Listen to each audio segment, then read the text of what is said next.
Electric گاڑیاں عام آدمی کی پہنچ سے بہت دور ہیں، کیا اسٹیپس لے سکتی ہے government to make them more affordable? دیکھیں، یہ جو الیکٹرک وہیکل ہے صرف پاکستان میں نہیں، یہ دنیا کے اندر مہنگی ترین گاڑی ہے۔ اصل میں جب تک ہم لوکلائزیشن کی طرف نہیں جائیں گے اور جب تک یہ گاڑی آپ کو سستی نہیں ملے گی، اس وقت جتنی بھی ای وی گاڑیاں جو آ رہی ہیں وہ میجورٹی برانڈ نیو آ رہی ہیں اور سب چائنا سے آ رہی ہیں۔ ظاہر سی بات ہے، جب لوکلائزیشن نہیں ہوگی اور بلٹ اپ گاڑی آئے گی تو عوام کی قوت خرید میں گاڑی نہیں ہوگی۔ اچھا، آپ کے خیال میں الیکٹریکل وہیکلز کے ساتھ ساتھ سولر انرجی کا بھی ایک بوم آیا ہے پاکستان میں، آپ کے خیال میں ان دونوں کا کوئی آپس میں کو ریلیشن ہے؟ بہت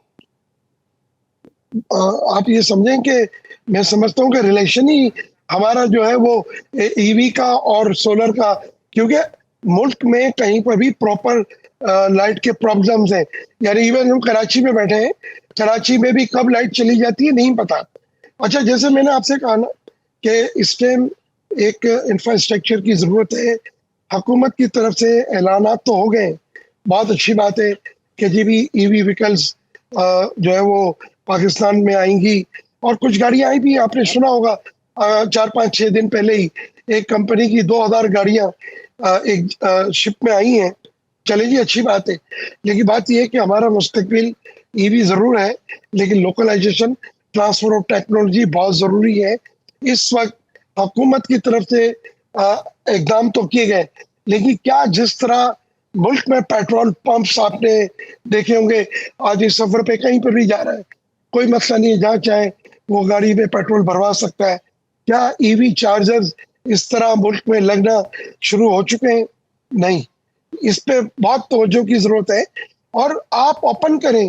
ضروری نہیں ہے کہ وہ کراچی الیکٹرکس کی تھرو ای وی چارجر لگ رہے ہوں یا ملک کے بہت سارے اور الیکٹرکس کمپنیاں ہیں، نہیں، آپ اوپن کریں، عوام کو، بزنس مین کو، جو اس کاروبار سے وابستہ لوگ ہیں، ان کو آپ کہیں کہ جی آپ سولر کو اس میں لائیں، اور سولر کی میں سمجھتا ہوں کہ اپروچ بہت اچھی ہوگی، اور اس پر ای وی پر ہم الیکٹرک چارجر پہ ہم قابو پا سکتے ہیں۔ اچھا، آپ نے بات کی ہے کہ ای وی از the future. As a common man ہم اس کو کس طرح سے اپنی روزگار کا ذریعہ بنا سکتے ہیں؟ کیونکہ آپ کسی بھی اپ کمنگ ٹرینڈ سے تبھی بہتر طریقے سے فائدہ اٹھا سکتے ہیں اگر آپ وقت سے پہلے اس میں انویسٹ کریں۔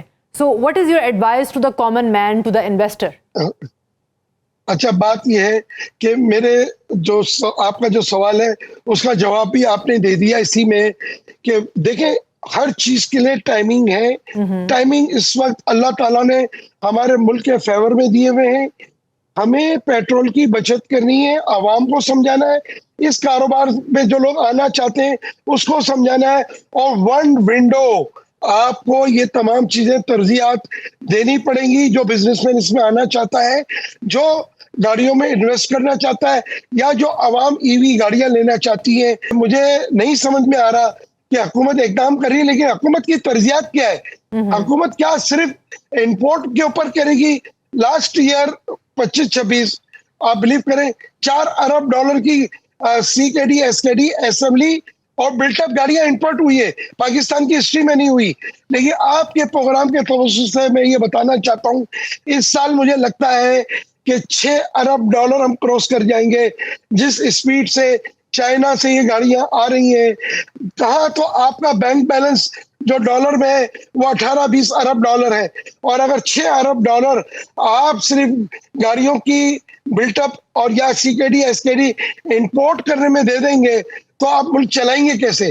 تو اس وقت آپ کو ضرورت ہے، ملک بھی چلانا ہے، ساری چیزیں دیکھنی بھی ہیں، اور ملک میں نئی ٹیکنالوجی بھی لانی ہے۔ اگر صرف آپ بلٹ اپ گاڑیوں کے اوپر، جیسے چائنا نے تو کلیئر کہہ دیا ہے، جو بھی گاڑیاں آ رہی ہیں انہوں نے کہہ دیا کہ ہم لوکلائزیشن نہیں کریں گے، ہم تو ٹریڈنگ کریں گے۔ تو بھائی جب ٹریڈنگ ہی کرنی ہے، جو استعمال شدہ گاڑیاں جاپان سے سمندر پار پاکستانی بھیج رہا تھا، اس میں آپ کا ملک کا زر مبادلہ نہیں جا رہا تھا، آپ کو تو وہ گاڑی بھی بھیج رہا تھا اور ڈالر ڈیوٹی بھی بھیج رہا تھا، آپ نے اس کو اسٹاپ کیا۔ تو میری سمجھ سے باہر ہے کہ اس ٹائم جو حکومت کے جو کرتا دھرتا ہے, جو پالیسی میکر ہیں, وہ کس طرف جا رہے ہیں, ملک کو کس طرف لے کے جا رہے ہیں. بھائی صرف آٹو موبائل انڈسٹری آپ کے ملک کی ترقی کا راز نہیں ہے, بہت ساری چیزیں ہیں. آپ اگر دنیا کو یہ دکھانا چاہتے ہیں کہ ہم ملک کے ساتھ, دنیا کے ساتھ ہم چل رہے ہیں, تو بہت معذرت کے ساتھ ہم ایک بہت بڑے لاس میں جا رہے ہیں. جب تک ملک میں ان گاڑیوں کے حوالے سے ٹرانسفر آف ٹیکنالوجی نہیں آئے گی, ہم لوکلائزیشن نہیں کریں گے, مجھے لگتا ہے ہم بہت بڑے خسارے میں جائیں گے. کیونکہ جس اسپیڈ سے گاڑیاں چائنیز کمپنی آ رہی ہیں, مجھے ڈر ہے کہ 2 سال بعد اتنی اسپیڈ سے یہ کمپنیاں چلی نہ جائیں. کیونکہ میں اس کاروبار سے پچھلے کوئی 46 سال سے میری وابستگی ہے. میں نے بڑے اونچ نیچ دیکھے ہیں. جو 3 ہمارے بگس ہیں, ٹویوٹا, ہونڈا, سوزوکی, جیپنیز, وہ آج تک لوکلائزیشن نہیں کر سکے. آج تک وہ میڈ ان پاکستان گاڑی نہیں بنا سکے. انہوں نے لوکلائزیشن نہیں کی, ملک کو, عوام کو سستی گاڑیاں نہیں دی. تو ہم یہ جو کچھ کرنے جا رہے ہیں, تو میرا خیال یہ ہے, اور میں واضح طور پہ آپ کے چینل کے توسط سے حکومت کو میں کہنا چاہتا ہوں, خدا را ہونچ کے ناخن لیں. ہم کس طرف جا رہے ہیں؟ ایک طرف ملک چلانے کے لیے ڈالر کی ضرورت ہے, ایک طرف اس سال 6 ارب ڈالر کی CKD SKD اسمبلی امپورٹ ہوگی, اور پروڈکشن کم ہو رہی ہے.